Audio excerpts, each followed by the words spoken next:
Last year at Marina, I had 9 boats upside down and 54-degree water, and we had hypothermia. We had all kinds of stuff happening at once, and I just did the old Mr. Wizard, I don't want to be here kind of thing, you know. I just looked around. I don't have enough tow rope. I carry a ton of stuff. I love being prepared. I think I got 10 times what I need. But after divvying, I'm out, and one boat chopped him up, and his prop, and this and that. All of a sudden, Australia has required it. I'm down there, and it looks odd to me. But after the season, now it doesn't look so odd. So we need everybody to buy into it, and we need everybody to promote it. Only on race day. If you are somewhat hesitant on your team, you might just leave them on for practice. It's up to you. But on race day, it's now a requirement. If we don't see something, then you will be not allowed to race. Is that, everybody kind of heard that? If you don't see something, a tow rope on your boat, I'm going to build these. I'm having a problem with the bags because they're just so expensive. I'm trying to keep the cost down. Rope is cheap. I can find that. So we're going to try, I'm going to build probably 300 of them. Just have them in a box. You want to buy one, buy one. Next year you want to buy one, it doesn't matter. You know what I mean? I'm not, and it's just cost. There's no profit. So we're buying from you? Yeah.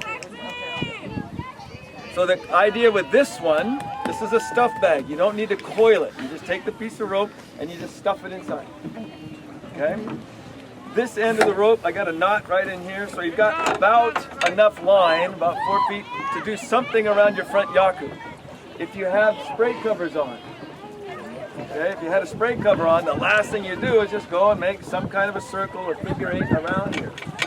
You don't have to go through, well, you don't have to go through rigging holes or anything like that, holes if you don't want to. Follow me? Okay, so on race day, that's what it'll look like there.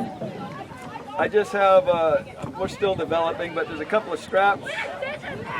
I've got a piece of Velcro on the square yakus. Most of you have wood yakus. Can you guys hear me on it? Most of you have square wooden yakus. You might want to put a piece of Velcro down there just to help stick it on there. You know, just the self-adhesive stuff.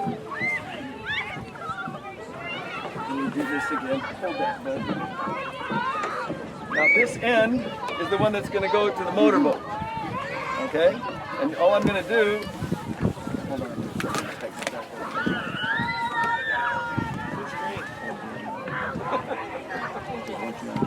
Okay, so this is, you know, I would clip this one, and this is how it would be secured to your boat. So if you're going upside down, if you flip, if you whatever happens, this thing is going to stay on there. It's really going to stay on there. If you got a different way to do it, awesome. Fine. Or you come up with ideas, let's just share them. But that's so far what we've got. Okay? If there's a problem,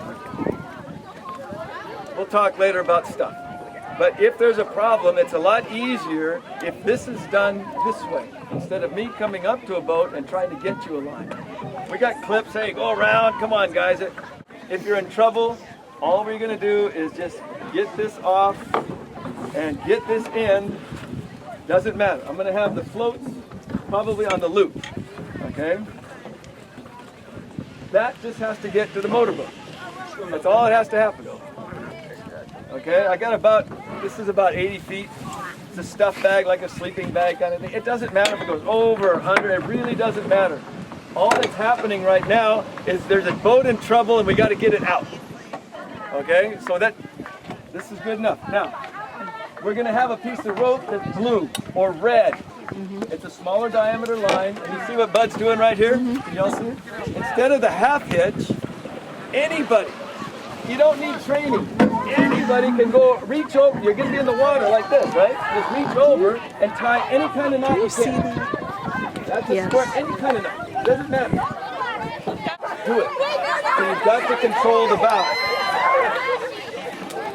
So you've got to control the bow, so anything like that is fine. It's about the right distance. You can adjust them on your boats if you want. What I do is about 800 pounds of boat.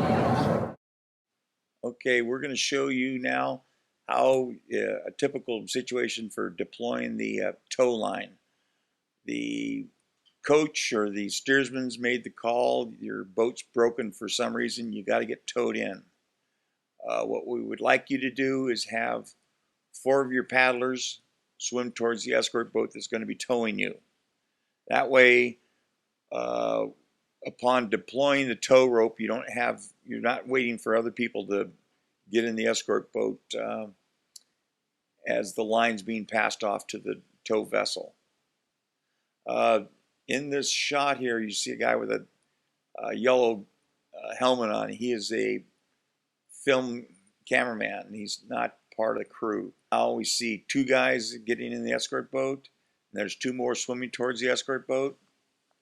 So once those last 4 people are in the escort boat, the second to last person will deploy the tow line, swim it over to the escort boat. He's at the bow of the canoe right now.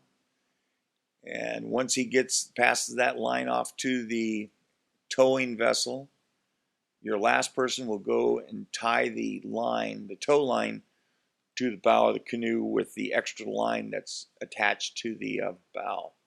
You want to use a square knot, a granny knot, anything that's just going to hold that bow line to the bow of the canoe.